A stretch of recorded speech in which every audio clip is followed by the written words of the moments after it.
It's just me. It's just me.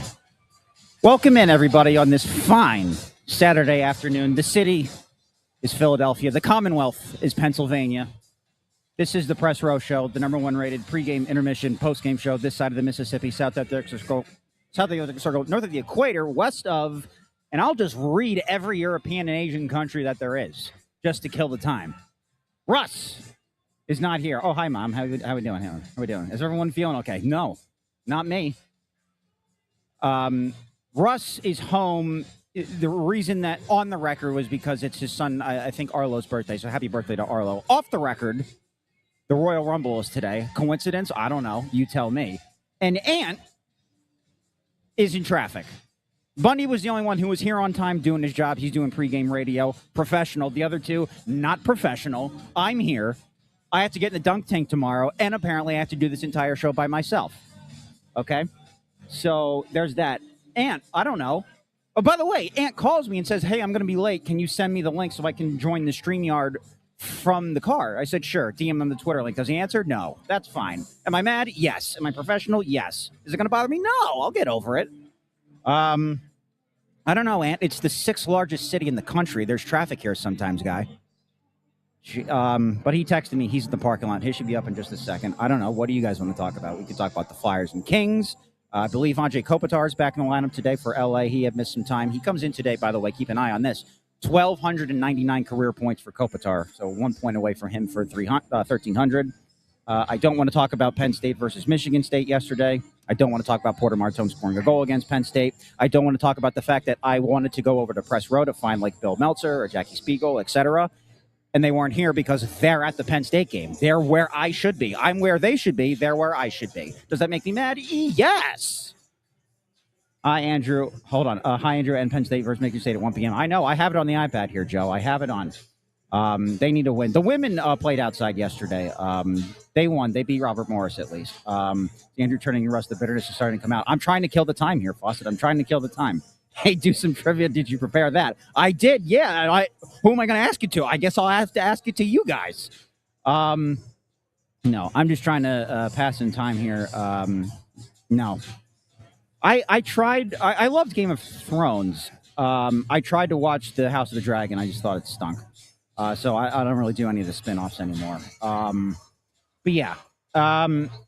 Look, it's been bad. It's been really bad. The Flyers, after having the horrible stretch of all horrible stretches when they had the back-to-back against Tampa, then they got killed by the Rangers. I thought that they really were going to turn it around on the road. After they beat Vegas, they had, the 1 point against Utah. Probably should have been both points. Had Garnet Hathaway just shot it into an empty net. And then Owen Tippett has the hat trick against Colorado. Oh, they get 5 out of 6 points on the road.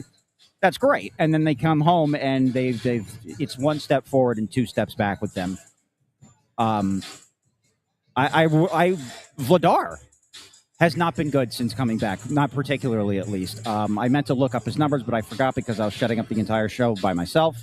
That's fine. Look, after coming home and getting blanked by the Islanders, they go on the road and they have to play two really good teams right now. Columbus and Boston have both been very, very good of late. At least they were competitive against the Blue Jackets. The Konechny hat trick tied the game back up. We'll talk about that during Stat of the Night. The hat tricks in the NHL lately have been insane.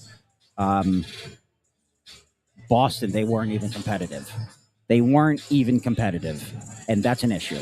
And now they're playing a Kings team who, while I think like I said, the Kopitar's back for LA. The Kings haven't been particularly great of late, but I don't know that matters. I think Vladar's back in net. He needs a good comeback game today. And the situation here is they are to a point where, like, it's gotten away from them so quickly. So quickly it's gotten away from them. They're, I think, 8 points behind the Islanders. They're 10 points out of a wild card because of how well Columbus, Buffalo, Detroit, and Boston have all been playing. I can't believe that we're back here. I listened to a little bit of Russ's show yesterday. I actually do listen to it. It's unbelievable. I do listen. I listened to a little bit of Russ's show, and he's right. I think Russ overreacts a lot, but on this particular instance, I think he's right. Like, we're doing it again. We're here again.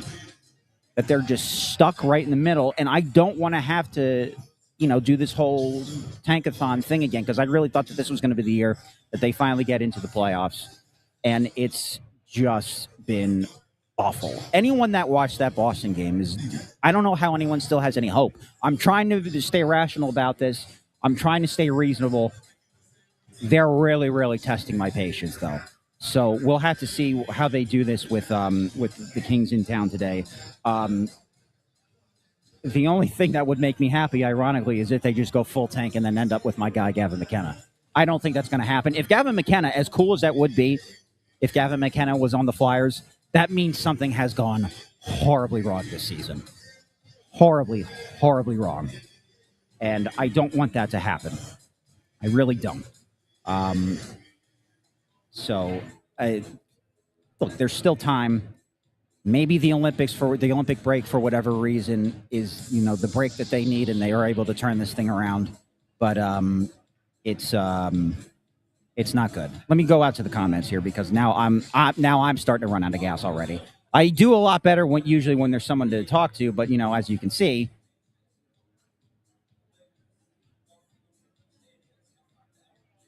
And 1 minute ago, waiting for the elevator. I don't know. There's stairs. That's fine. That's you know what? Take your time, man. Take your time. Take your time. It's totally fine. It's totally fine. I'm not even mad. Amy said, "Go read Martinez's tweet." Did Jason tweet something? Hold on.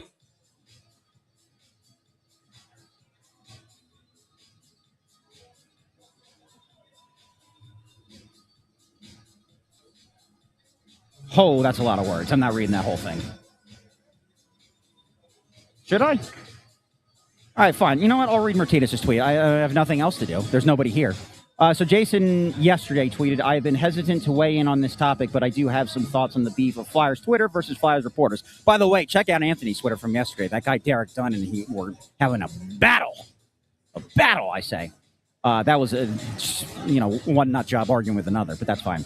On the beef of Flyers Twitter versus Flyers reporters, one of the elements of sports fandom is the debate between people, which initially was at the water cooler at work or the bar with friends. Agreed. When sports fan debate moved to the radio in the mid-1980s, that was a big step. Fast forward to our world now, where the debate has become even less face-to-face, but avatar to avatar. That's also true, Jason. It is easier to be very nasty, often personal, in the debate, and all parties are guilty, myself included. Now, I have never been a reporter yet to some degree, quote-unquote media. The temperature has gotten very hot between the two sides. I actually don't think people disagree as much as it portrayed or it seems. I don't know if I agree with that. As with our society today, we have extremes on both sides of this. It has become here he is. A pissing contest of who knows more about hockey or who knows how to rebuild the team best. Hold on. I'll turn your... Oh, hi. Hey, I'm reading Jason Martinez's tweet because you weren't here on time. Not a big deal. Okay. Or who knows how to rebuild the team best. I believe one of the fundamental rights of any fan who invests their time, money, and emotion into team fandom has the right to say or conduct themselves as they please. To each his own. I tend not to get involved even when I see something that goes beyond opinion and is just factually wrong, although I do jump into the chaos on the rare occasion. I would jump in more if things weren't so confrontational and were more chill. Maybe that is my old age or my lack of energy, but it has become so off-putting that as soon as I open Twitter, oftentimes I just close it to avoid the temptation of being pulled into such negative space full of personal attacks and people diminishing others' opinions. I have no idea what my point is with this tweet, but I figured I would send it anyway. I hope everyone has a great weekend, has health and happiness flooding their lives, and I know we all do want the Flyers to return to being perennial cup contenders. Cheers. You know who I don't hope has a good weekend? Is it Derek Dunn? No, I'm not going there. Seems pretty appropriate, though. Well, no. Given what happened yesterday. How are we doing, by the way? It's the people who Thanks for joining us. It's the people who like the mummers. Okay, oh yeah. So let's blame it on I completely forgot. I shouldn't say I had no idea because I do remember them saying it.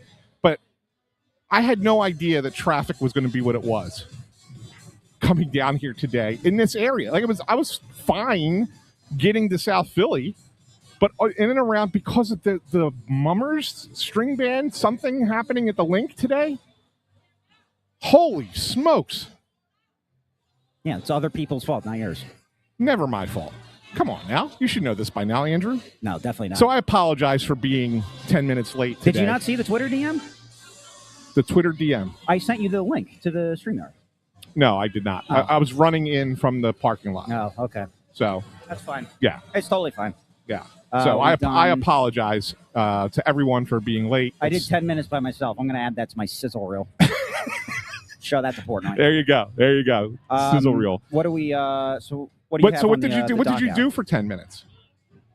I just talked about the general state of the team as I saw it. I thought it was pretty alarming how bad they looked against the Bruins. Yeah. And I said, I can't believe that it feels like we're in the exact same spot that we were last year now. After as promising a start as it was, we're now back to the point where, I'm not 100% there, but I'm, on my way to doing the tankathon thing again. Yeah. But the likelihood of Gavin McKenna being here. Yeah, I don't think that they're going to tank that hard. Let's be honest. But they may not have. They may just be that bad. They keep losing. Yeah, I know. And I also mentioned that Kopitar's back for the Kings today. I think that's pretty significant for them. Yeah. But the Kings haven't been particularly great. But again, neither have the Flyers. And No. I also mentioned Vladar back in net. He started 2 games since being back from injury? One just the one. One and a fill-in the last Right. game in the third period, which he didn't allow a goal. I'm with you. I hear you, and I wrote all about this, and I think that the big flaw for them was coming into the season with 2 problems, right?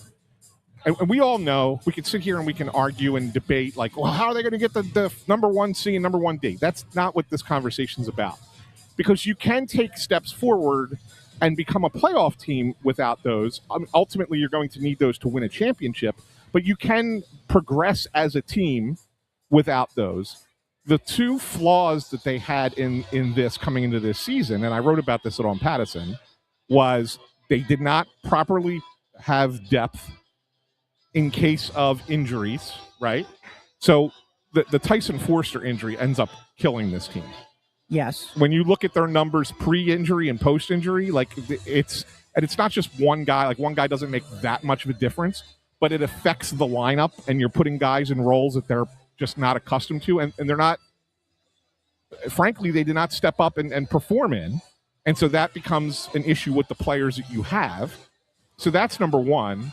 And then number 2, you came into a season with a backup goalie who is just awful. And it's for people who want to say I'm just picking on Sam Ersson, if he was, and this is the math that I did, if he was just league average in save percentage, so he's 60 of goalies who've played at least, I think it was 11 games, he's 67th out of 67. Right. Okay, with his save percentage. If he was just league average, right? So the 33rd, 34th guy, his save percentage would have been .899. You know how many more saves he would have had to make to get there? That goals that he let in that would have had to been saves. Math was never my strong side, so just tell me. 24. Okay. So he let in 24 goals. More than the league average. Right. Okay. Okay. Based off of the number of shots that he's faced. Okay. So it's 24 goals. So if he was just league average, by my calculations, conservatively, based on the games that he started and the games that were that close, the Flyers conservatively would have had 7 more points, maybe even more, because of flow. You never know, flow of game, things like that. But conservatively, he cost them 7 points. So that puts them at 64. Yeah. So you're now, instead of being 8 points out of a playoff spot, you're 1 point out of a playoff spot. That's just one player making one. It's one save a game. It's 24 goals. He's started 24 games. Yes. Right. So it's funny how that all works out, and we talk about it all the time, right? He lets in that 1 goal each game that you think, oh man, wish he would have stopped that. It was 2 against the Bruins, right? There was 2 goals in that game against the Bruins where the shooter's right in front of him, the shot goes right through him. There's no screen, right? I mean, it's a save that a goalie has to make, and he doesn't. So you look at those situations. I'm not trying to absolve anyone else, because there's other problems certainly with this team. It's not just the fact that they didn't have depth to replace Forster and just Sam Ersson. There are countless other things that you can point to. But if you look at just those 2 things alone, they're right where they wanted to be this season at this point. Well, okay, but not entirely, because even if everything you said was true, you said they would still be 1 point out of a playoff spot. I said conservatively. So, Okay. So basically what I did in order to come up with those 7 points was I looked at every game that Ersson started, and I said, let's take one goal, right, and give it back to Ersson as a save from every game that he started. And I came up with them being able to accrue 7 more points. Okay. Now, again, like I said, you could argue that even in a game that they lose by 2 or 3, that one of those goals could be like a momentum changer, right? Or Also empty net goals wouldn't count because if he makes that save, then you don't get an empty net opportunity. It's a tie game, and maybe you get to overtime, and maybe you get another point or 2 points or whatever the case might be. I'm just saying, based off of the games he started, conservatively, I can get to 7. Yeah. All right. Well, it may just be a scenario where he's just not capable of doing it. Maybe this is just as good as he is. And if that's the case, where every time your backup goalie trots out there and is playing the way that he does, well, for this team to make the playoffs, then you now require Dan Vladar to be Martin Brodeur. And I just don't think that's going to happen. Well, correct. That's why it's too much pressure on Vladar. This is why I'm starting to. Yeah, it's too much pressure on Vladar, and it's not fair to him to say go out there and steal every game for us. Right there are other concerns on this team. I mean, obviously the power play is the biggest freaking problem that they can't ever seem to resolve. No matter who's coaching it or what year it is, it doesn't matter. They're the worst power play in the NHL. That's completely unacceptable. The penalty kill has fallen off of a cliff. It really has. I mean. It was good early in the season. Top 10 early this season. And then it stinks now. Yeah. Like it stinks. It flat out stinks. What do you attribute that to? Again, I think that, well, first of all, there's a lack of defensive structure. I don't know what happened to the defensive structure of this team, but it has completely dissipated. Both 5-on-5 and on penalty kill. I don't know. I don't know if they feel like they have to extend themselves to try and make a play because they're lacking confidence in what's behind them. They feel like they're in such a rut that they need to do something themselves to get out of it. And it creates an opportunity for the other team because now you're slightly out of position. It's the 5-on-5. It's the backdoor plays, right? How many backdoor goals or backdoor chances even are they giving up? The game against Columbus, that they come back and they tie the game 3-3 and then they lose on a backdoor goal. But even before that, the 2 great saves that Vladar has, if you remember the 2 glove saves, the one on Fantilli and the other one was on Jenner, I believe, right? Yeah. Thank you, Andrew Fawcett. Yeah. I mean, those backdoor plays, like if he doesn't make those saves, it's 5-1. You're not even getting back into that game. Right. Yeah. And those are both backdoor plays. Them leaving guys open on the far side. And don't think that opposing teams are seeing this and aren't saying that's what we got to do. That's what we got to attack. That's how we got to beat this defense. We got to get them out of position. They tend to get scrambly in their own end for whatever reason. And they've completely lost the plot structurally. Whereas early in the season, if you remember, right? Yes, there was a lot of games that they were coming from behind in. Yes, there was a lot of games that they were getting a loser point in. And that certainly is not a sustainable formula over the course of a full season. There's always going to be regression to the mean, right? But at the very least, in those games, they were limiting chances. They were taking away the middle of the ice, right? They were not giving up what they're giving up now. Yeah. I remember whatever game I can't remember, but we had Jackie here and she was talking about the defensive structure, and I looked it up because I wanted to lend credence to what she was saying. And the Flyers at one point were remember they were 3rd in the league in shots allowed per game. Yes, I haven't looked recently. I don't even know what it is now, but I'm going to say it's probably significantly lower in terms of shots allowed per game. And when you have a Sam Ersson in the crease, right, that's a lot of goals allowed per game. Yeah, it certainly is, and so. I mean, there are other things. I don't want to make anyone think that I'm trying to say, well, this is it. This is the only reason that they've struggled. I'm trying to make an excuse. It's not. There's other problems. There's been inconsistency up front. Look, for all the complaining that people do about Travis Konechny. I was going to talk about him next. How can you complain about the way he's playing? Well, I actually quite the opposite. I'm going to praise the way he's playing Yes. right now, which is why I want to bring this up. Go ahead. I don't have my computer up, so I got to look on your screen. Landros, a couple other people as well, but Landros said I'd trade Konechny for sure. Now seems like as good a time as any. Unfortunately, the only problem is that guys with that term on their contract don't get moved at the deadline. Like, how many years does he have left? I think he's got 4 years left. I want to say. Is that? I want to say. Well, he's my age, isn't he? Like 30 or 31. Yeah. So a team that's a Stanley Cup contender wouldn't take a 4-year contract and have Travis Konechny until he's 34.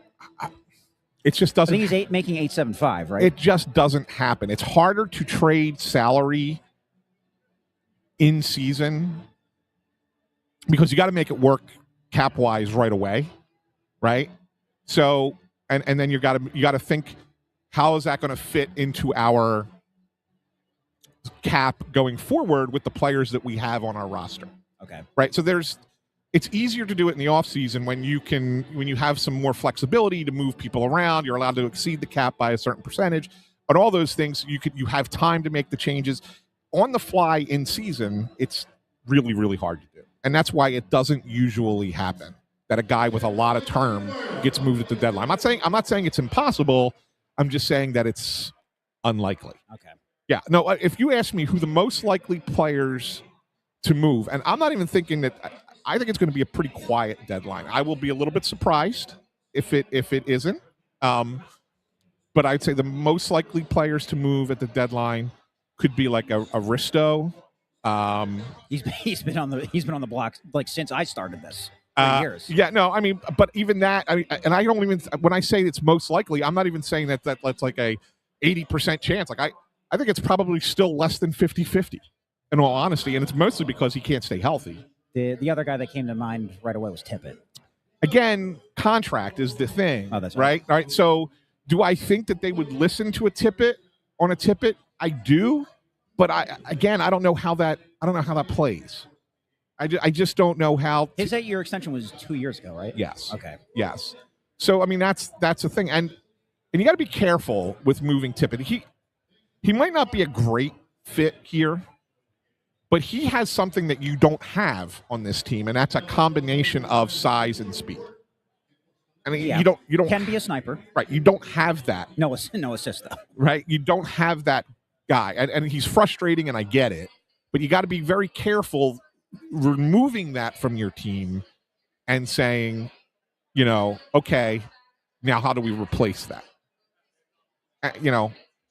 Martone's got some size, but he doesn't skate like that, right? So I mean, that's you can easily say, well, your Martone's going to be the guy that plugs in on that spot in the lineup. Yeah, but he doesn't do what Tippett does, right? So that's the one thing you just got to be careful with the skill set that he has.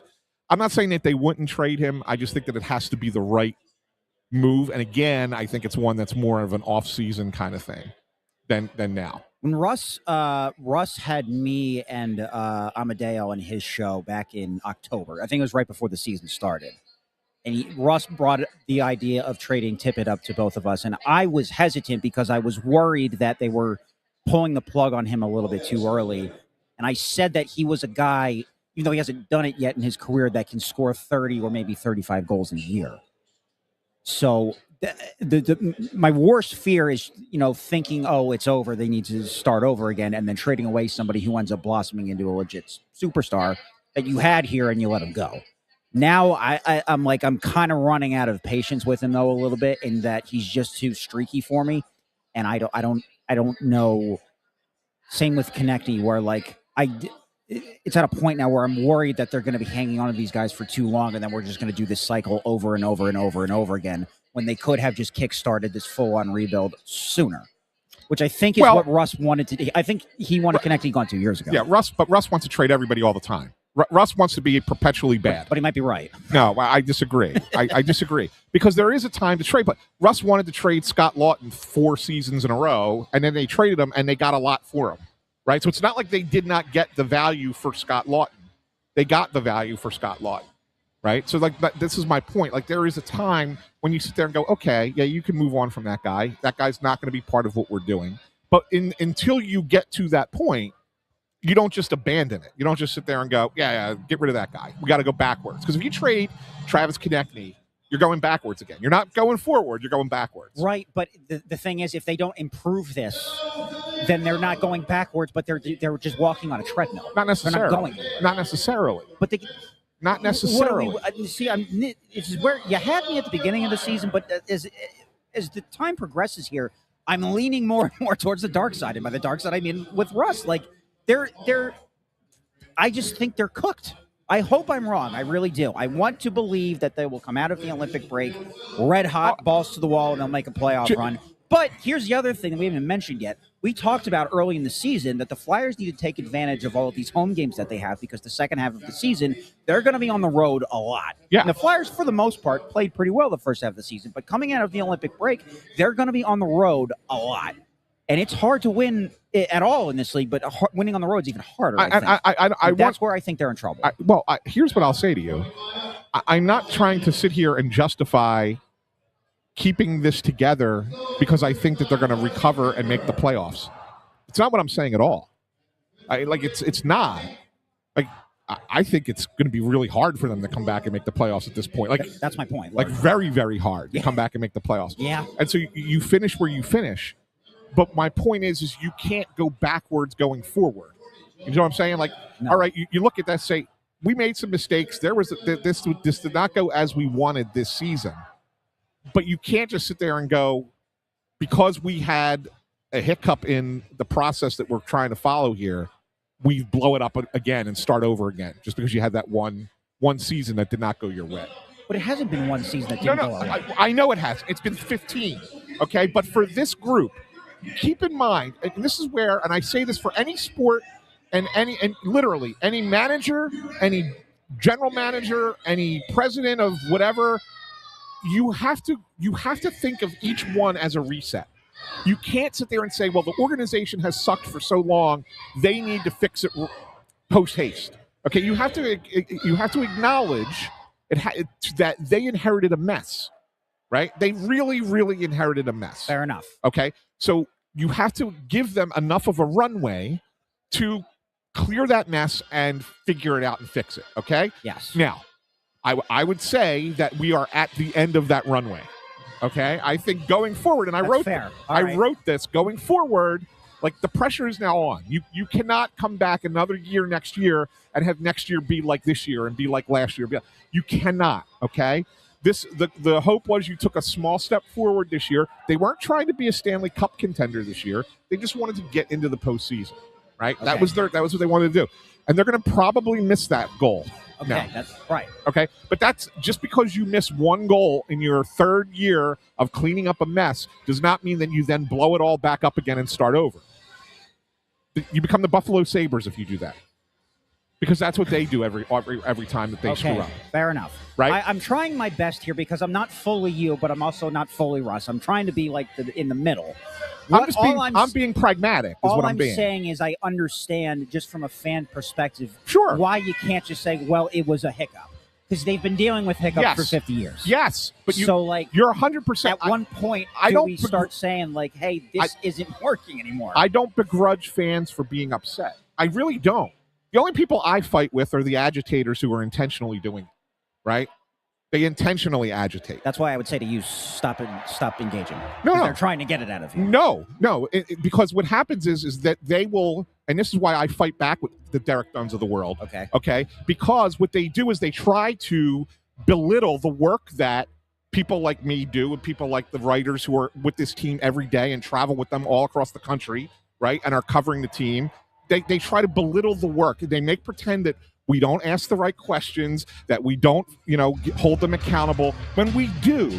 But there is a process to it, right? It's not like you come in, and that's why I tell them, come down here and prove us wrong. Come down here and start screaming at people in press conferences and see if that works, right? Because it doesn't, all right? It doesn't work, all right? So that's why I fight back against that, because those people are intentionally trying to piss off fans. They're not real fans. What are we talking about? Okay. Well, no. We are, but we're not. So it was the whole thing is that we're trying to talk about where the Flyers are. Obviously this is good. This is kind of a disappointment this season. Yeah, it's turned into one. Turned into one, right? Yeah. But that doesn't. You can't justify having. You have to reset. And what I was arguing is you have to reset every time that there's a new coach, a new manager, a new GM, a new president. Even if you've had 50 years of frustration, you got to have a reset at that time. Yeah. Right? And so what I'm saying is there needed to be a little bit of a runway because this group inherited a mess. Yeah. You had to give them a little bit of a runway. I feel like we are now at the end of that runway, and going forward, they have to fix it, right? Yes, You I cannot agree. sit there and keep saying, oh, next year, oh, well, they've only been out of it. It'll be year 4 by next year. Yeah, and that with this new group, With that's this not group. accounting for the previous Right, but stuff. I'm saying yeah. for this group, Yeah. it'll be going into year 4. Yeah. So to me, you're at the runway at the end of the runway of the grace period. Yeah. Now it's going forward. It's time to prove something, right? Yeah. And so all I'm arguing back is that you can't, at the first sign of a regime's disappointment, just blow it back up again. Right. That's like I said, that turns you into the Buffalo Sabres. That's what Buffalo did for 15 years. Right. Yeah. That's what I'm saying. Like, you can't just Yeah. blow it at the first sign. Oh, we screwed up. All right, blow it up again. Yeah. You can't. And that's why I'm saying you can't trade Travis Konechny right now. You can't. You can. You can. I mean, I have to disagree, Ann. If he was pretty obvious the other night that he's very frustrated here. And you can say what you want about him, but if he comes to you and you're Danny Briere and you go up to him and ask him, would you like a change of scenery? Well, that's different. We can facilitate a trade for you right now. That's different. If he's requesting that, then you're talking it's a whole different conversation. But we're also not talking about Wayne Gretzky here either. No, we're not. But what I'm saying is that if you're the Flyers management, right, and you look at a player like Konechny and you say, we think that this was a step back this year, unfortunately, but we still think that he's part of what we want to do going forward. And Konechny's bought in, and he wants to be here and stay here. But then you don't trade him now because he's got, 4 years left on his deal or whatever it is. He's got more than that, 5, I think, doesn't he? Yeah. Whatever it is, whatever he's got left. I don't know how many years he's got left on his contract. I think Amadeo said it was 4. 4. I think it's 4. Okay. Yeah. I think it's 4. So I guess I'm saying, but if Konechny wants to leave, then we're having a whole different conversation. Well, that's a different conversation entirely. Right. I mean, it's very frustrating because you could see it in his voice the other night and in his face on TV. Yeah, he's tired of losing. There's no question. Right. There's no question. But I mean, so that depends on that. That's a whole different conversation. I'm just saying, if you're looking at it from a management perspective and you think that guy is part of what's going to make this team successful, you don't move him now. Yeah. That's all. We unfortunately probably don't have time for your 3 keys. I can do them. I can do them really quick. All right, go I'm going to read them out really quick. First one tonight, the back door. Big Flyers need to avoid the weak side backdoor opportunities. They're killing them. Yeah, we talked about that. Number 2 tonight, LA struggles when they get down early in hockey games like they did against Buffalo when they fell down 2-0. Getting a lead and playing with it will go a long way towards a win here tonight. And finally, goaltending. Plain and simple. Yeah. The Flyers goaltenders need to be better than they've been. Give the team a chance. Pick the team up, put them on their shoulders, and sail them off to a victory today. All right. I'm going to do the same thing I did last year at one point. I'm picking the Flyers until they win. 4-2 Flyers. That's what my pick was, 4-2 Flyers. 3-2 Flyers. All right. And Russ never texted me back, so he's just a question mark for right now. Be back. You know what? No, he'll take the Kings Put now. 9-1 Kings for Russ. Yeah, that's what Russ will do now. 9-1 Kings. He'll cheat again, do no research. We're picking for him, 9-1 Kings. Because really, it's a no-brainer. All right. We'll be back for first intermission. Please pray for us. Flyers need a win.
All right, we are back in to the Press Row Show, number one rated pregame, intermission, postgame show this side of the Mississippi, south of the sort of north of the equator, west of Chad.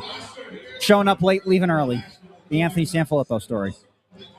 No, I'm kidding. Did he make it on time for the pregame? No, I did the first 10 minutes myself. You didn't know about this? No, you did a solo act? I did, yeah. Good for you, Andrew. Yeah. Great job, kid. It wasn't pretty.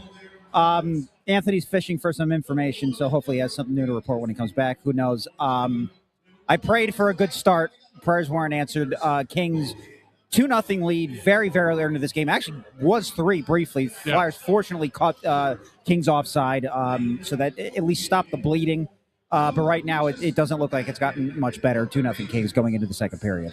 Kings came out and played a perfect road start to this game. They got pucks in deep. They battled for loose pucks down in the offensive zone. The Flyers, on the first goal, there was a loose puck in front. Adrian Kempe scored both goals. He's got 2. For L.A.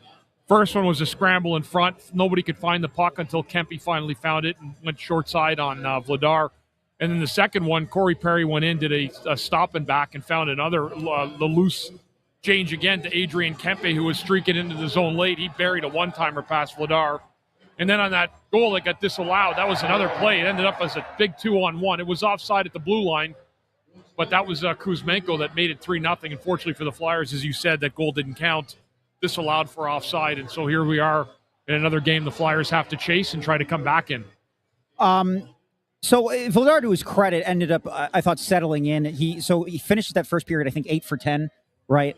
The goal not counting, I'm wondering, just from a goalie mental perspective, does that even matter that it didn't count? Yeah, it does. Because he still saw it go by him, though. Yeah, because you're sitting there and you're thinking to yourself, well, it's 3-0, and then you get that goal back and you're still sitting on 2, so it's not as bad. You give up that that third goal counts. It's very deflating for everybody, the team, the players alone. There's our super fan Eric, the concerned fan, to say the least. Do you think if the goal counted, he would have been pulled?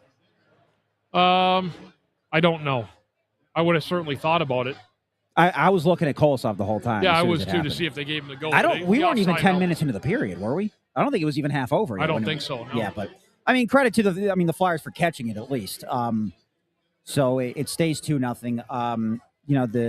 So the penalty kill goes 2 for 2, but I told Anthony the Kings' power play is 0.5% better than the Flyers' power play is. The Kings are 28th in power play percentage, and then they did that at least. Couturier, I think, won a couple of face-offs. Couturier had a good job on the draws that period. I don't know the overall, but the ones that were critical, he ended up winning those draws, especially when the Flyers were shorthanded. Good thing is here the Flyers have a minute and maybe 13 seconds, I think, of power play time coming out of the gates in the second period.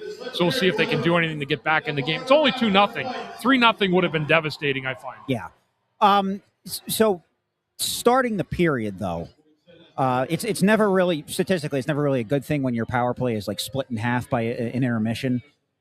But do you still think that even if they don't convert on the power play to start the period, that they can still get some momentum, with some early scoring chances on the power? What do they have? A minute and 17 left? Something like that. Yeah. Minute 15, call it. So, they need to get some opportunities and get a goal here. This would be critical to get a goal right now. Yeah.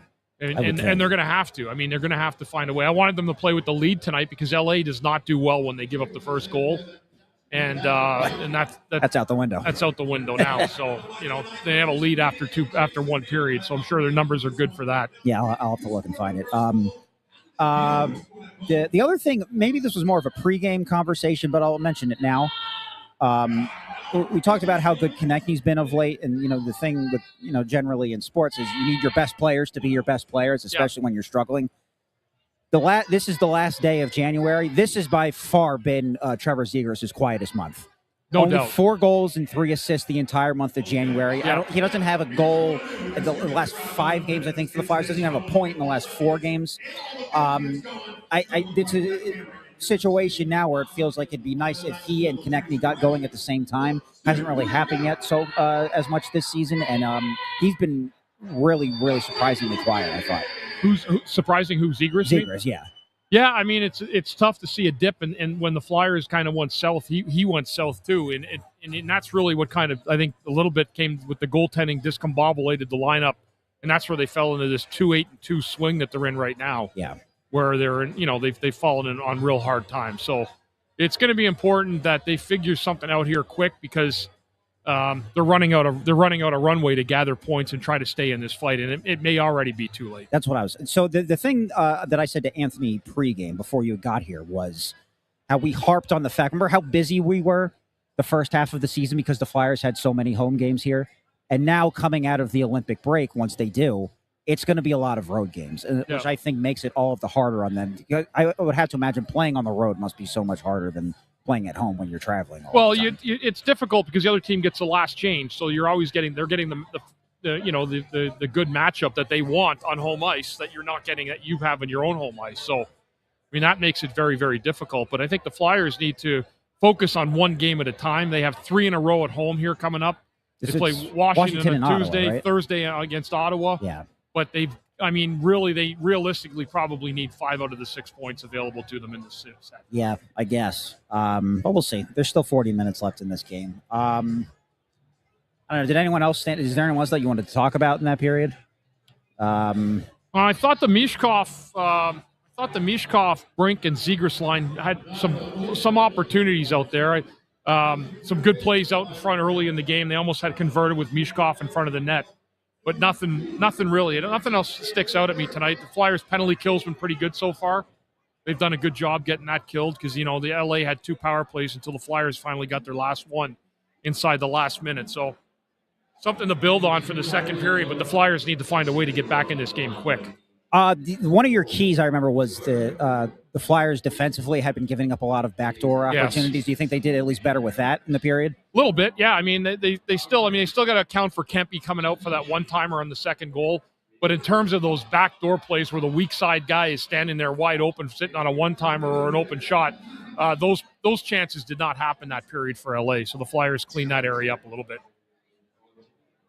All right. I was saying maybe if we could wait for Anthony before I give my stat, but I guess who knows how long he's going to be. Yeah, that's fine. All right, I'll give it now. So, I don't know if you've been following this at all, but the NHL set a record most amount of hat tricks in a single calendar month. 31, right? It's the 31 right now, and Kempe has the 2 already. Yeah. So last day of January, right? Yes, today. Yeah. I think there's like 12 or 13 games today too, so there's a good chance of it happening. Like I said, Kempe already has. He's already got 2 today. So Tippett and Konechny obviously both contributed to that. So that's a new record. In addition to that, there was only 1 game yesterday, and Charlie Coyle still had a hat trick. So that 9 days in a row now that there's been a hat trick somewhere in the NHL, which is now tied for a record. That's a record, right? Yeah. Yes. Tied. So it happened once in 2021, and it happened once in 1988. There were 9 days in a row that there was a hat trick in the NHL. But by the way, during that streak in 1988, Brian Propp had a hat trick, which contributed to that. That was a 7-6 win against the Minnesota North Stars. Want to go back and check me on that one? So take that, Anthony, for saying that my stats aren't ancillary enough. But yeah, so then if Kempe or somebody else gets a hat trick today, then that will be 10. That will be a new NHL record for hat tricks. Do you think that it's just harder to play goalie now than it used to be? I think it's hard to play goalie no matter what area you played in. Yeah. I mean, I don't think, you think back into the 40s and 50s, goalies had no masks on. I mean, that had to be something. Playing alone without a mask on itself was probably something. Yeah. Guys didn't have the sticks that they have now. But, yeah, I think with the new equipment and the new technology, I think that it is a difficult chore to play goaltender in the National Hockey League and be really good at it on a regular basis. D Flyers 100. The next Winter Classic will be in Saudi Arabia. Watch. That would be something. What's that? D Flyers 100 is predicting the next Winter Classic will be in Saudi Arabia. Oh. Could be. Did you see the Stars and Golden Knights are playing at Jerry World in 2027? No, I didn't see that. They're playing where? Jerry World in Dallas. Oh, okay. Yeah. And the Royal Rumble today is in Saudi Arabia. Did you know that? I did know that. I think that's the theory as to why Russ isn't here, because what time is it? It's 1:30, so it starts in a half hour. That's why he's not here. He's watching wrestling. I think he's using his son as an excuse. He is. He definitely is. And Penn State's down 1-0 at Beaver Stadium right now, because of course they are. I'm trying to see if there were any comments we should...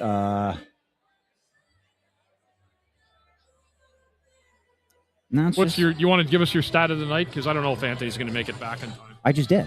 Oh, that was your stat of the night.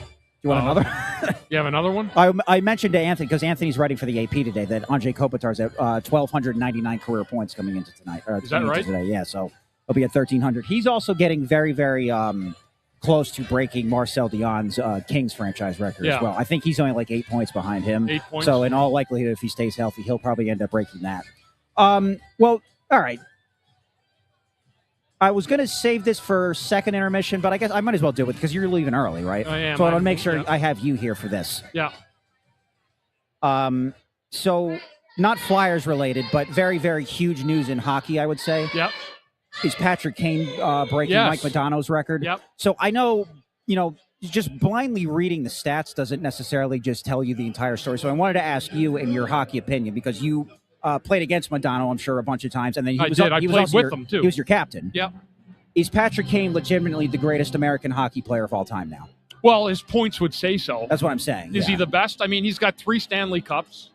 He was a top player on those teams that were winning Stanley Cups. So I think it's pretty fair to say that he would be now the top American-born player of all time. I played with Mike Modano. He was a wonderful hockey player, an unbelievable player. I mean, if you ask me who's better, I can't tell you who's better. I think they're both kind of equals in terms of their ability. Patrick Kane's has more points, but that doesn't necessarily make you a better player. I consider those guys both equals.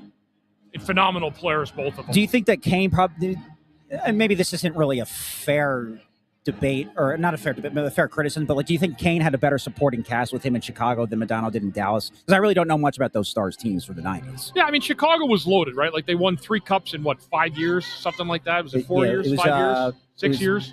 Yeah, it was 10, 15, and 13.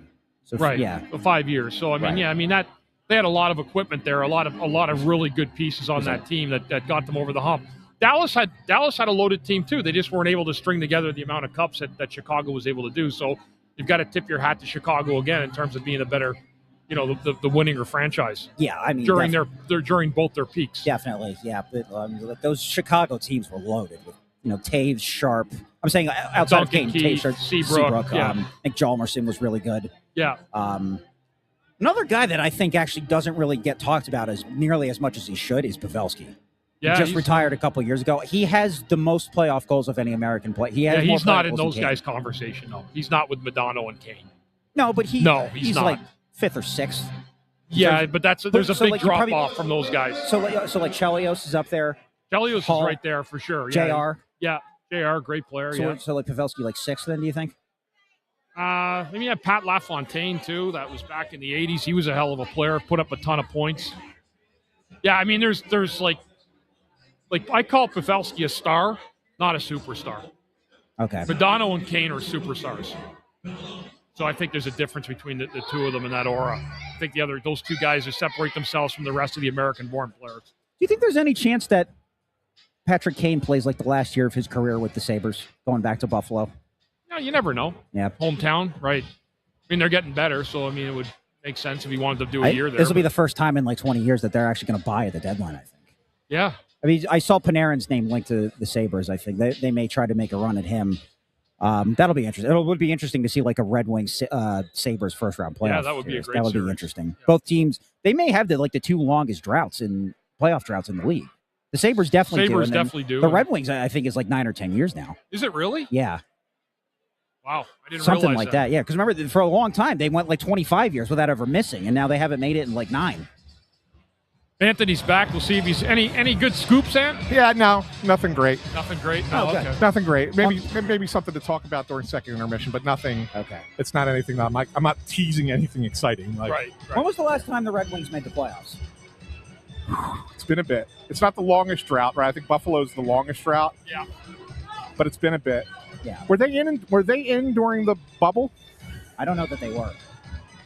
If they were, then they lost in that play-in round. But I don't think they were.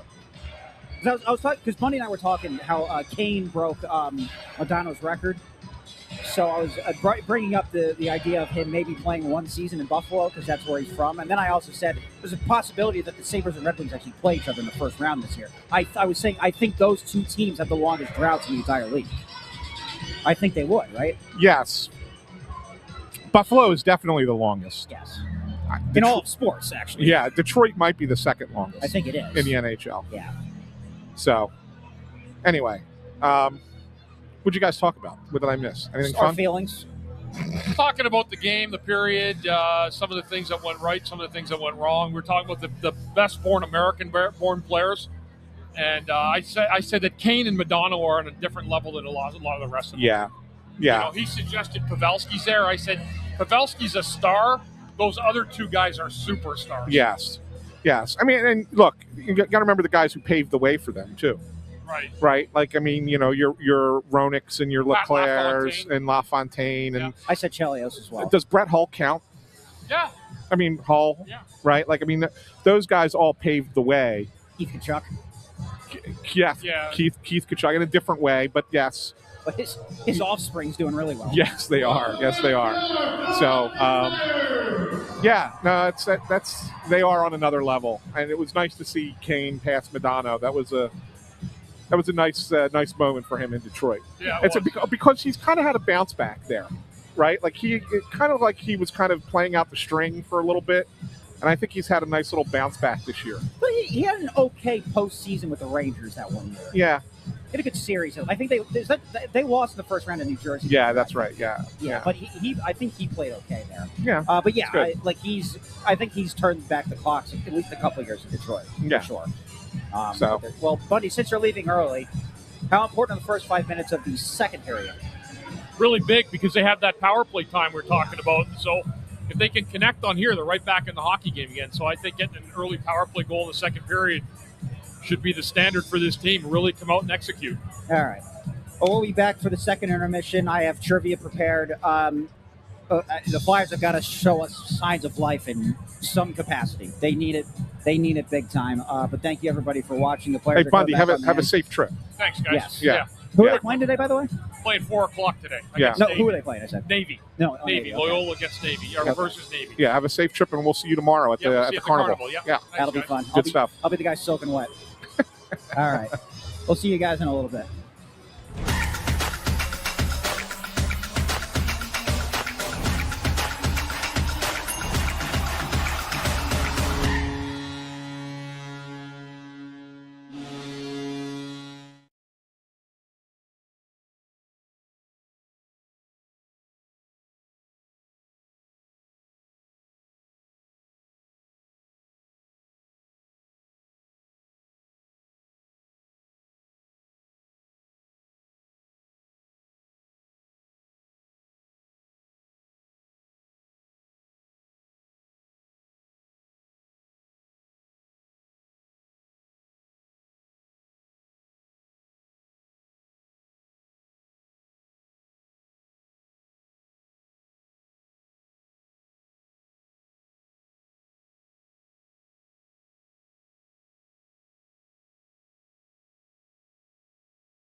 Welcome back into the Press Row Show, the number one rated pregame intermission, postgame show this side of the Mississippi, south of the north of the equator, west of Chad. Improvement. It was, first of all, weird ending to the period. Like, I don't know how that's not a tripping penalty at the end. Like, it should have been a tripping penalty. But then I could have sworn, and maybe I'm wrong, but I could have sworn I heard them blow a whistle. And the clock just kept going, and then the period was over. It was like, I'm sitting there saying to myself, A, it should have been a penalty. If it wasn't, they blew the whistle, so you should have a face-off in the zone. Even if it's only with 3 or 4 seconds left, that's still enough time to run a play if you win the draw, right? I mean, it was just weird. And then, like, some players went right off. Some players were lingering because they thought it was going to be the end. And then the referees finally decided to just say, screw it, it's over, period's over. So, weird. Nevertheless, better period for the Flyers. You're right. I have a couple of things to add. I have to readjust the camera, though, because it's not focused on us. And I get 10 minutes by myself, so you can do a one. Yeah, all right, I'll talk. Go ahead. Go fix the camera. Go do what you got to do. It's an odd day today. I was late, which never happens. Russ is not here because fourth host Nancy forgot that there was a 12:30 game and scheduled Russ's son's birthday party today. Bundy had to leave early to go to his daughter's game.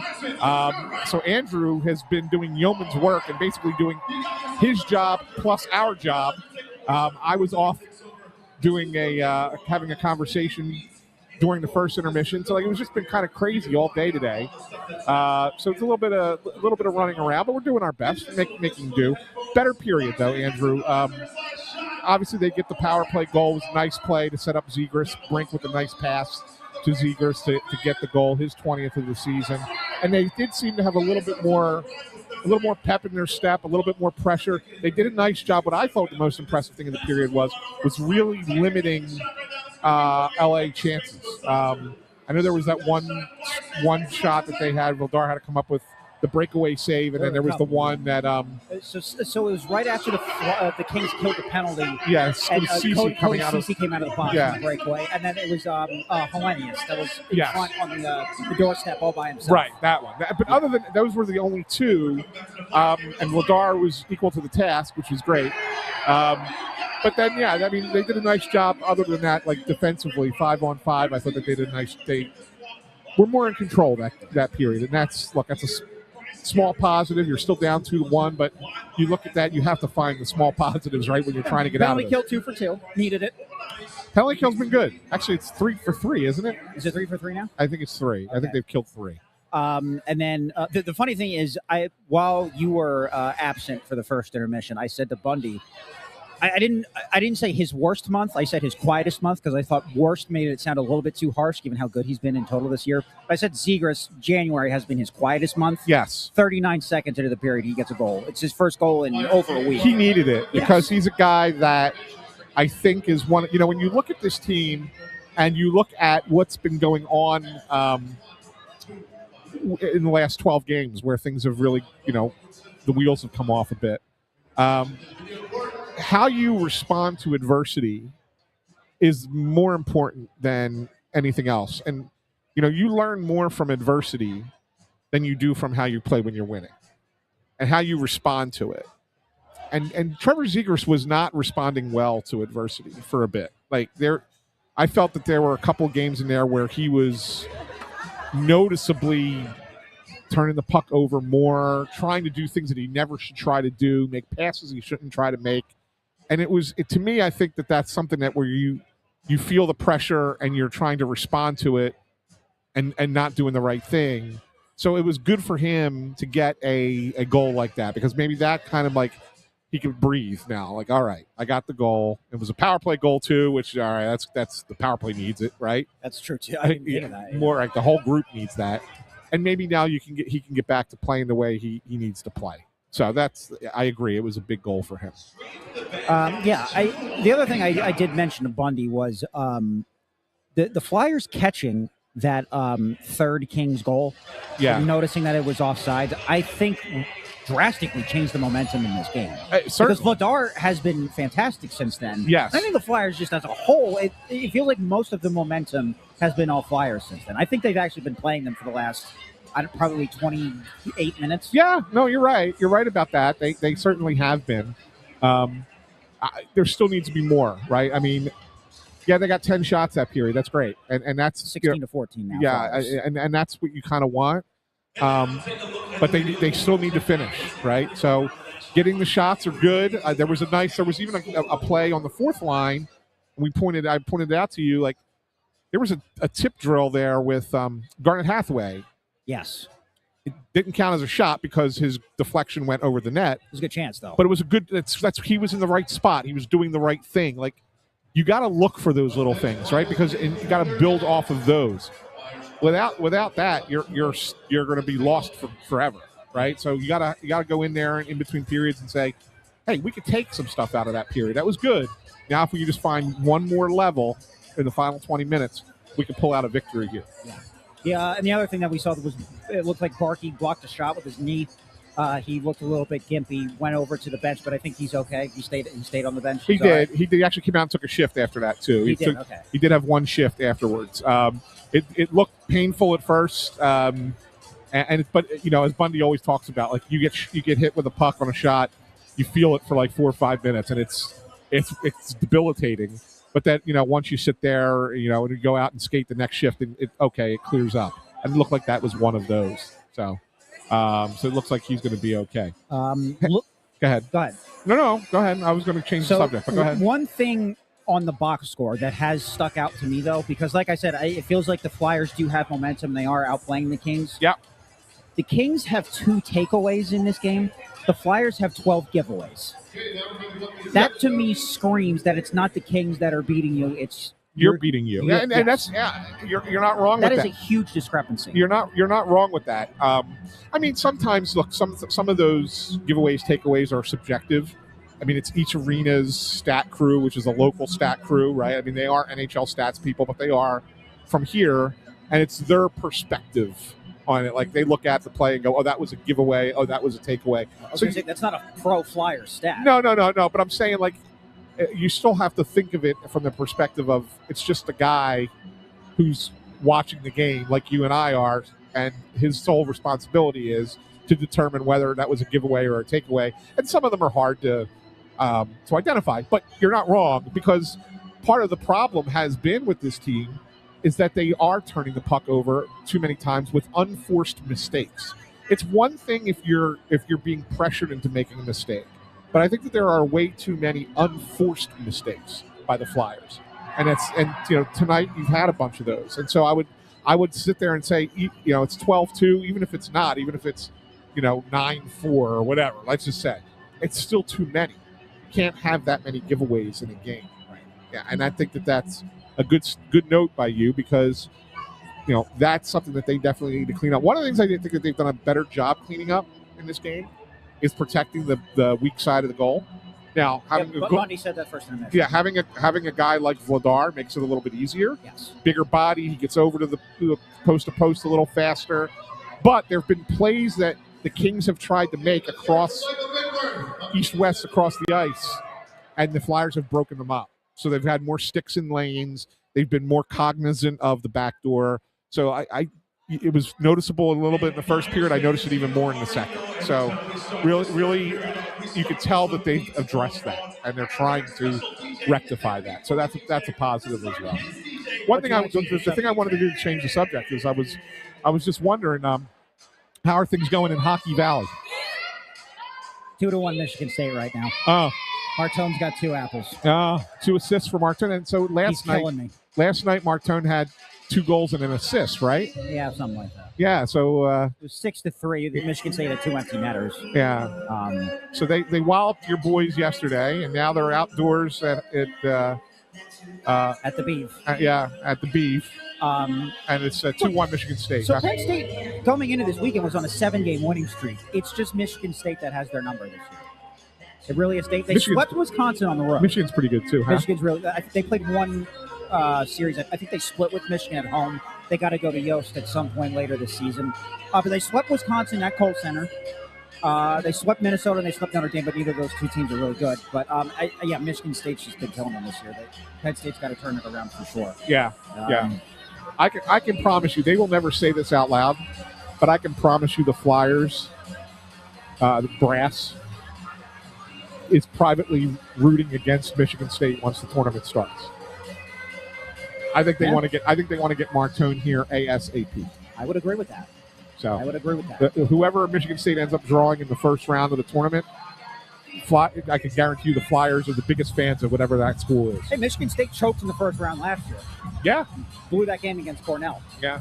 But all right, so before we do trivia, there's one other thing that I wanted to mention that I think would actually help the Flyers power play drastically, and I miss the Wayne Simmons days where they had a really, really big net front presence. Speaking of Wayne Simmons, yeah, okay, yeah, he'll be joining us on the show on the Carnival tomorrow. He sure will. He sure will. One of several guests.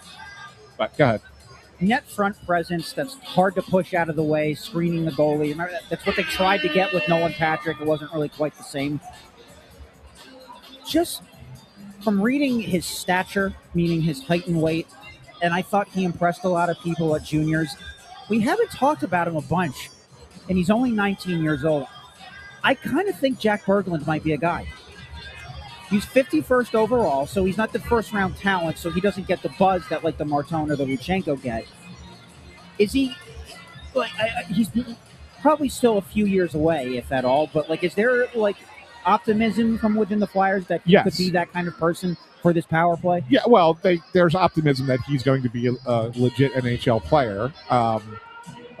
Whether he fills that role or not, I think remains to be seen. I mean, you gotta kind of think, especially with guys who've been drafted. Unless you're drafted in the top couple, development is a little bit longer. So where Jack Berglund was drafted, you're probably thinking, it's 3 years from the time he's drafted before he can even potentially help you out at the NHL level. But he's having a really nice season, and I think that, obviously he had a great World Junior, and he continues to play well. I think that there's a belief that I asked because there have been some scouts that I've talked to who think that he's better. He might ultimately be a winger and not a center. I asked some people in the Flyers organization, and they say, "Oh no, we view him as a center. We think we think he sticks as a center." I think if you weigh it based on expectation, he had a better junior than Martone did. But Martone statistically, I think, was better. But again, if you weigh it based on expectation, I thought he exceeded expectation. Martone was like as expected. Is that fair? Yeah, I mean, sure. I mean, when you go into that tournament, you expect the guys who are the highest picks to be the ones who shine the brightest. And Berglund obviously being a second rounder or whatever, but he was captain of that team. Yeah, so Sweden knew a little bit of something. And he was doing what I want him to do here. He parked himself in front of the net and was tipping in goals. Yeah. I want this team doesn't have that on the power play. They really don't. They don't have guys that get to the middle, but they also don't get shots to the net either. That's another problem. So it's a twofold thing. But I think Berglund's I think that he's got a bright future. Penn State scored. Look at you. You're all fired up. Penn State scored. 2-2. Apparently Gavin McKenna scored it. Love that. Yeah. I might have to move the iPad to this side of the laptop next time so I can actually see it and look at you at the same time. There you go. All right. You want to do trivia? Do trivia, yeah. Right. It's going to suck for me because I'm by myself tonight. Not that Russ is ever any help, but Bundy is always here's the thing. The guy. You might do well here. Okay. Because for this last 3-game homestand, rather than doing the traditional Flyers versus Kings, Flyers versus Capitals, et cetera trivia, okay, I have 3 Olympic questions prepared as we go into the Olympic break. Okay, all right. So you told me that you watched that new documentary, right? Yes. About the 1980 team? Yes. It was good. Very good. It's very good. Should I watch it when I go home today? Yes, and the reason I said, here's why I'll tell you it's worth watching. I know everybody knows the story, and I was kind of like a little bit like, all right, what new can I learn from this? I know this story. I've seen the movie. Like, what can I learn from this? What it really does a nice job of, and I mean, there's some new stuff. There's new footage. There's new behind-the-scenes things that are really kind of cool, new interviews. But what it really does is it really takes you to these players growing up, where they came from, their families, and what their families meant to them. Like, it's heartwarming, more so about the people and not less about the hockey. The hockey is obviously the thread, but it's really good. I highly recommend it. So, Yeah. Anyways, so trivia question number 1 of the 3. Obviously not all 3 today. Yeah. On that 1980 United States Olympic team, Yeah. which player ended up playing the most amount of games at the NHL level? Was it 1,099. Was it Kenny Morrow? No, Neil Broughton? it is Broughton, yes. Broughton? All right. They were the 2 that played the most in the NHL. I'm pretty sure. Yeah. Ramsey played a lot. Ramsey was about the 3rd one, yeah. I think Mark Johnson had like 700. Yeah. Mark Johnson, but since 2002, he still has his job. He's the women's hockey coach at Wisconsin. Yeah. Yeah. So, Broughton was the only other one. And he was not even as big a part of that team. When you go back and look, I mean, Broughton, he was part of it. I mean, obviously, but he was not one of the key players. Mark Johnson was their best player. Yeah. Right? Broughton 2 goals and an assist. In the whole tournament? Yes. Yeah. He was further down their lineup and ended up being, the one of the best players on that team that made because his longevity in the NHL. It is interesting that the way that Disney made that movie, though, that like those guys, like Mark Johnson's barely even in the movie. I know. Well, it's about the storyline for Aruzioni and Jack O'Callahan. Rob McClanahan. Those are really good stories. And when you learn a little bit more about them, like you get to see OC's dad a lot in this documentary, which is fascinating. Really, and you see why he's the kind of kid that he was. Well, he's a 60-something-year-old man now, but why he was the kind of kid he was in 1980. Also, a great story about Janusek. He's the only player in the entire 1980 Olympiad who did not play 1 minute of the ice time. Yeah.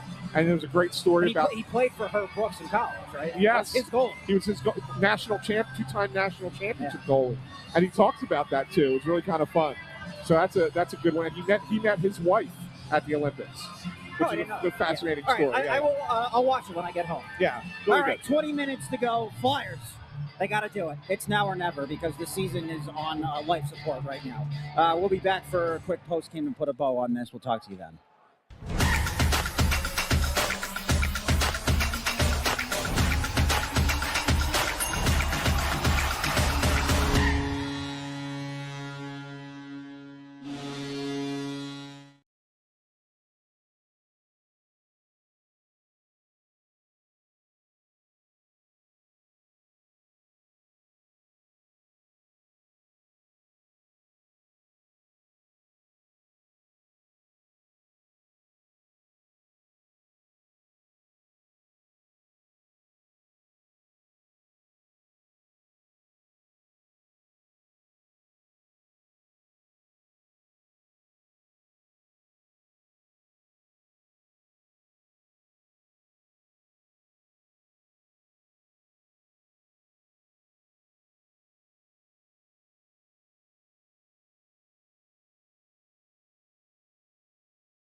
All right.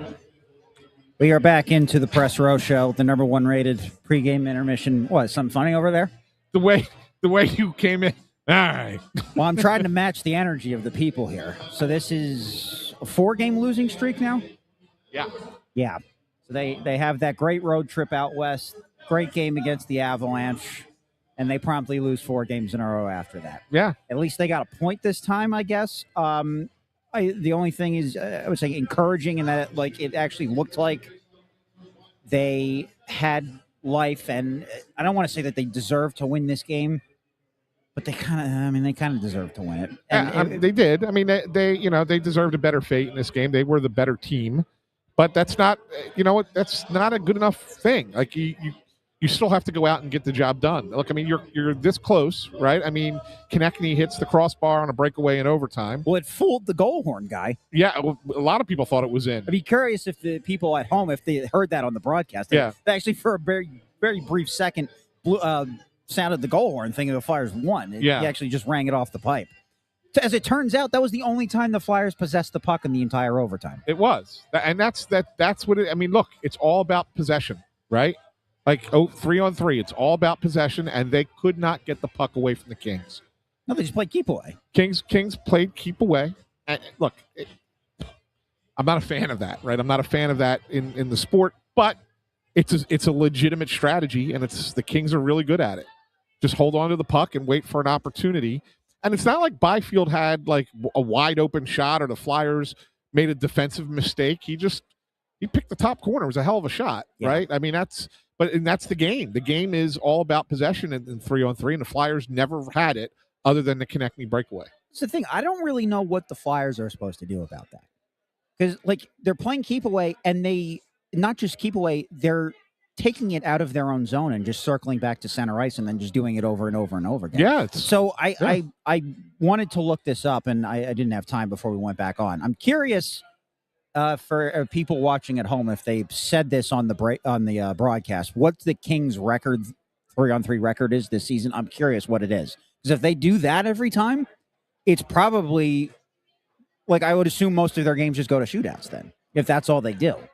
So I don't know if they just started doing that, if they've been doing that the whole year, but I mean, they're not alone. 4-7, Brian Knowlton said. Yeah, they're not alone in that strategy. A lot of teams employ that, right? They just do. They just don't want. They know possession matters so much, and so it's just going to be like, we're just going to hold on to the puck and keep making line changes, and we'll pull it out of the zone and we'll bring it back, and we're going to keep coming at you until we feel like there's an opportunity that exists. Then you get the puck set up in the zone, and you just make some passes. And in this instance, Byfield got a shot off, and it was a good one. And that's all it comes down to sometimes, I guess. Was there anything else that you? I think there was. You said Michkov, and was Cates the other one that missed the shift? Yeah, I mean, I don't know if it was just because they wanted to get Couturier on for the draws. But they really just, it was the one shift Michkov didn't take with Zegras and Brink. Couturier was out there. And then there was another shift where Couturier was on in place of Noah Cates with Tippett and Barkey. But I don't remember it being the draw. Maybe I missed it.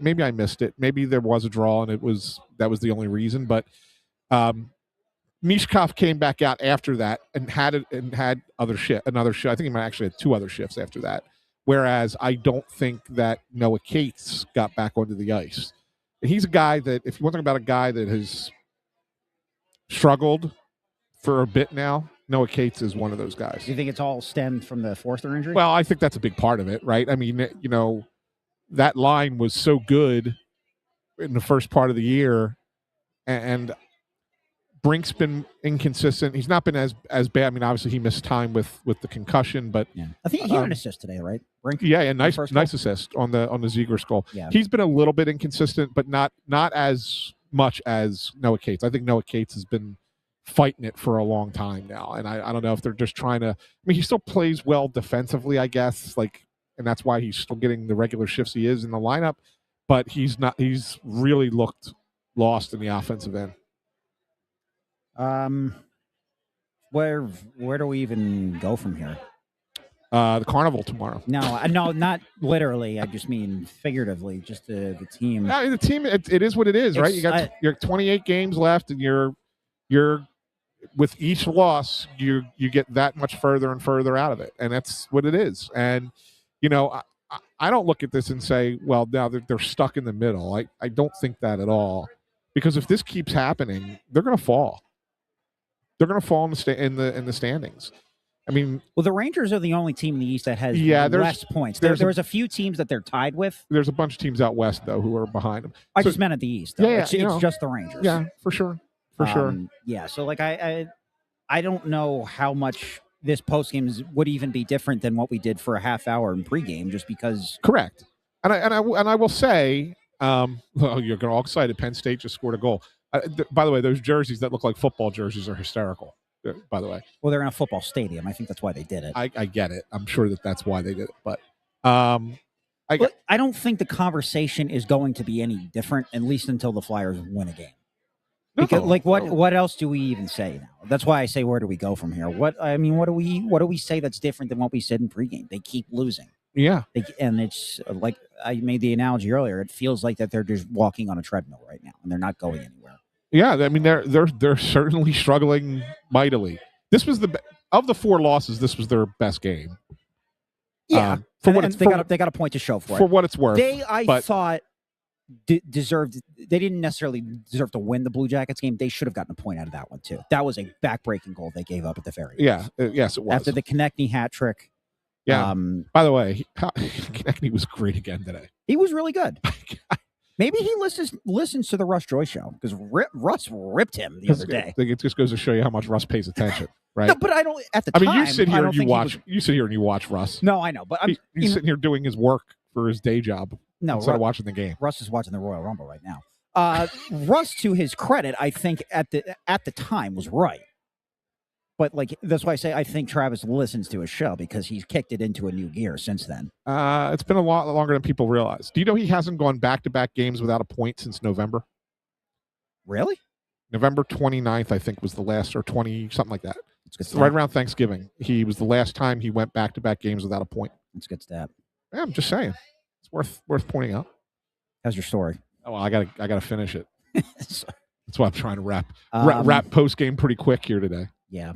So the only other thing is Michkov, because I see a lot of people complaining about what side of the ice he should be playing on. Have they settled that? Is he going to stay on the right side or left side, or what? Are they going to keep moving him around, or what? Well, he's on the right side right now because they are playing Zegras at center right now. Okay. I think once, if the Zegras at center experiment doesn't last, then you're going to probably see Michkov go back to the left.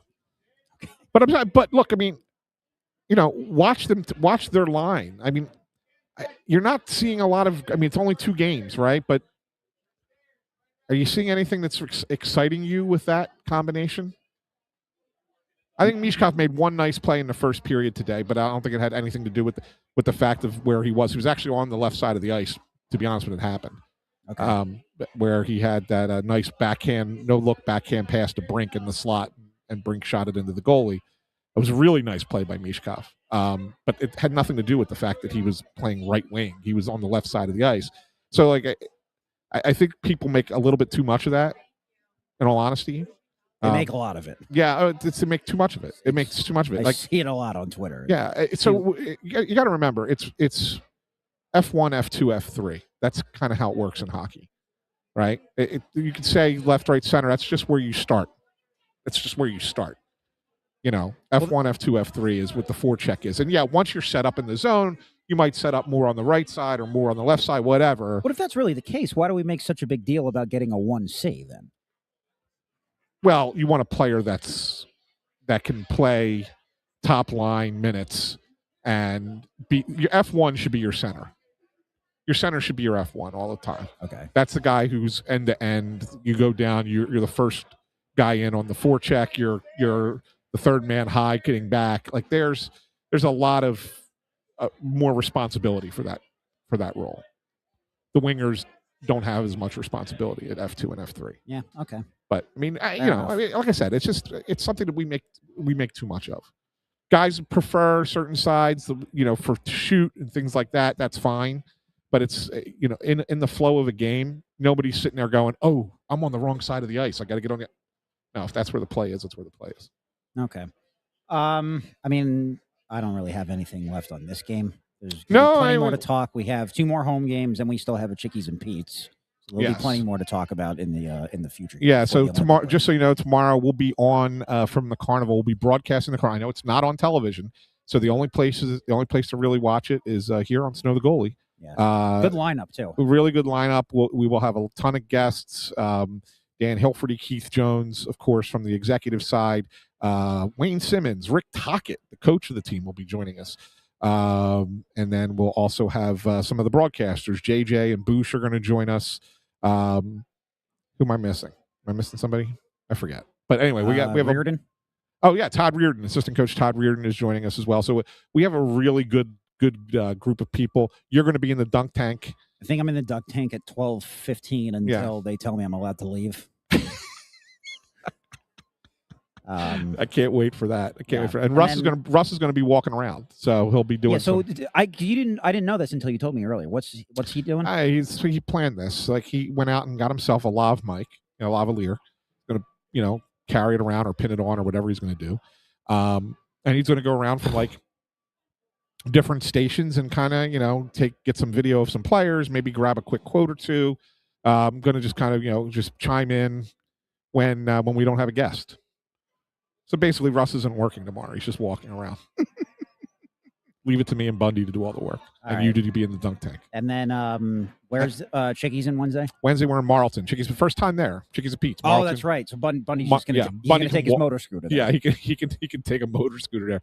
It's going to be a little bit of a ride for the rest of us, but that's all right. It's over not too far from. It's like it's about a 5 to 10 minute drive from the Flyers skate center where they practice. We getting anyone for that or no?